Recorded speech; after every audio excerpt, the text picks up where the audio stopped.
Hey guys, today I'm going to be unboxing the high-grade Iron Blooded Orphans Gundam Kimaris Vidar.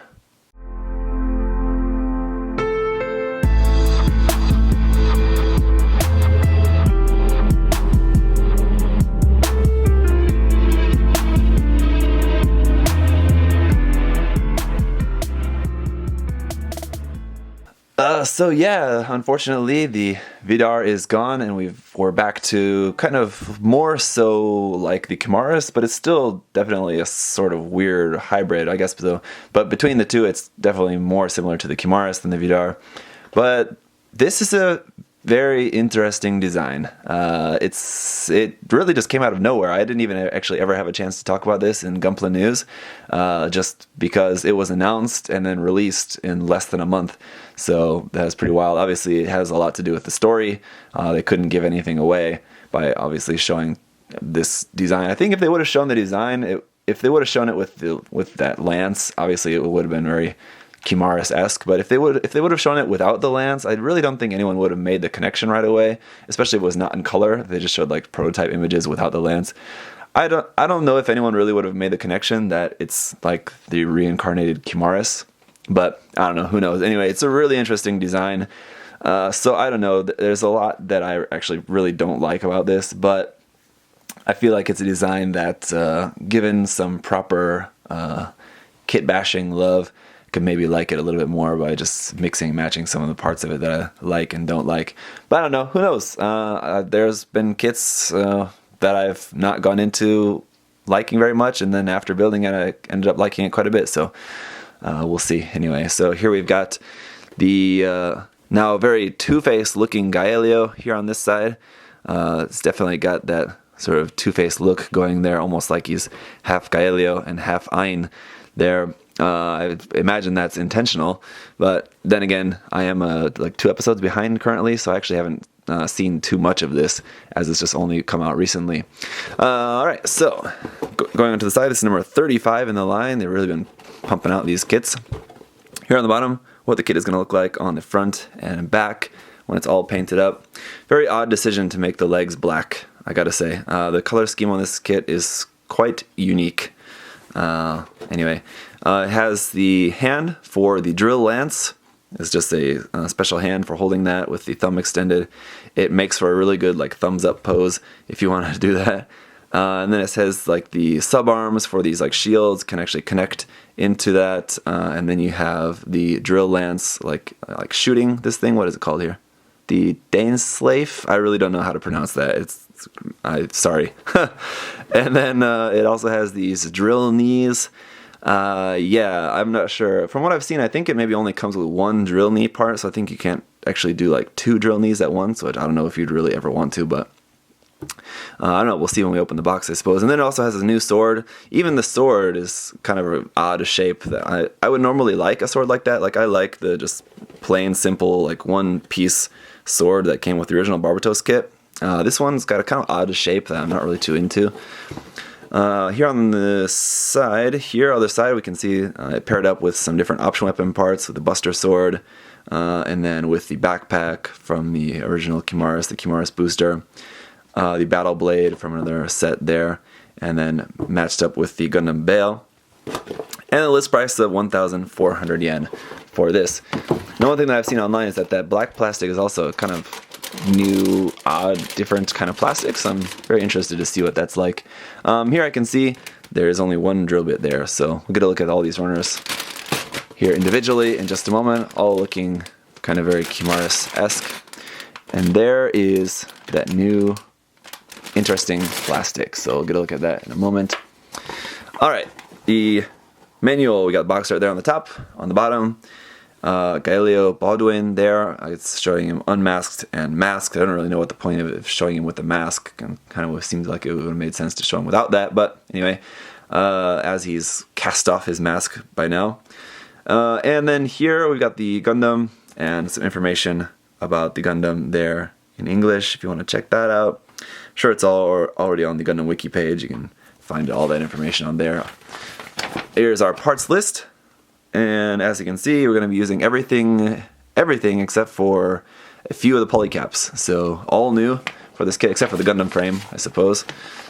which I'm not sure which one it is, but we'll find out in a moment. Construction is going to start off with the body, and onto the head, and onto the arms, all pretty standard here. Finishing up the arms, putting up the upper body together, then onto those very, very strange feet, then the legs, then the waist, just a few parts there, and then finishing up the upper body on the lower body, putting that all together, and then the weapons, the backpack. I do like that those mechanical arms do seem to be quite useful and work really well for moving those shields around everywhere. Very... that's a head. Yeah, it's quite the head this kit has. And then building the lance. So the drill lance, I believe it was called. Yeah, just a few parts for that, and then showing you how to mount everything, and then how to like install that Daneslave. I'm just gonna give up trying to pronounce that.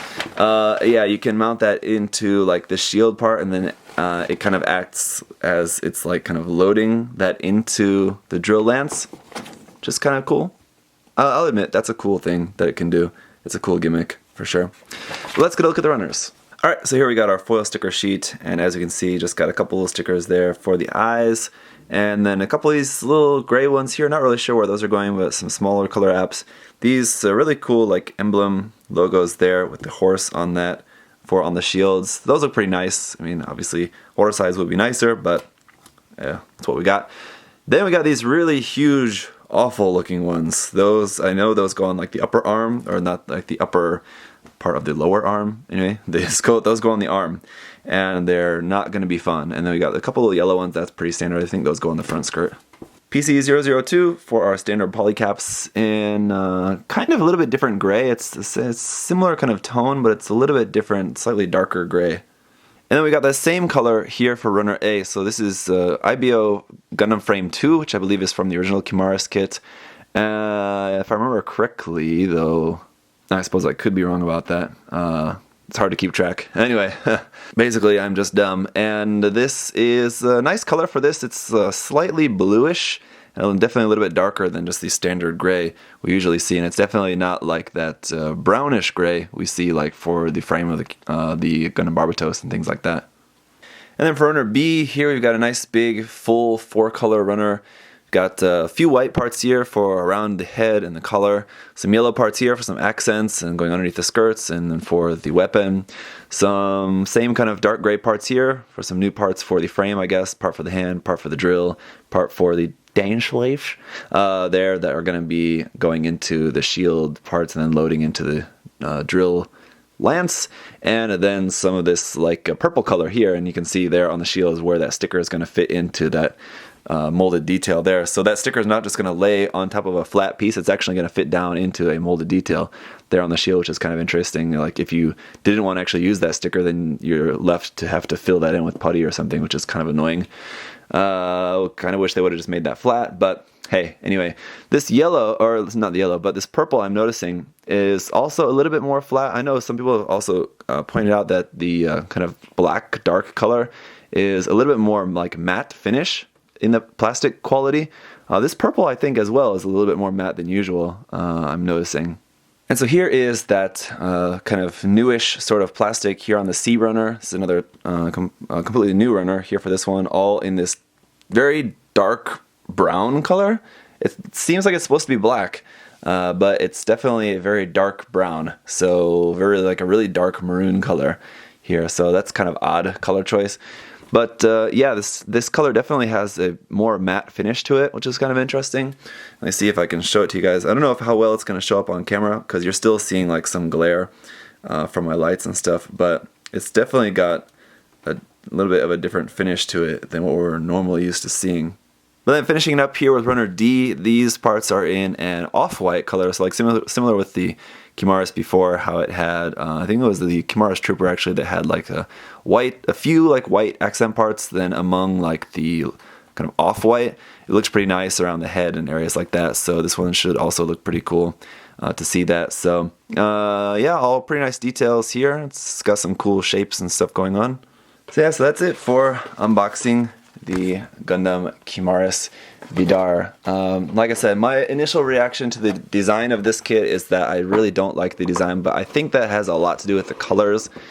I think in different colors and with just swapping a couple of parts, like maybe changing up the feet, changing up the head, I might like this kit a lot more. But again, I don't know. We'll see in the review anyway, right? So I can't speak too soon. I have to build it up first. So thank you guys so much for watching. As always, if you do have any other questions or comments, leave those down below, and I'll see you guys in the review.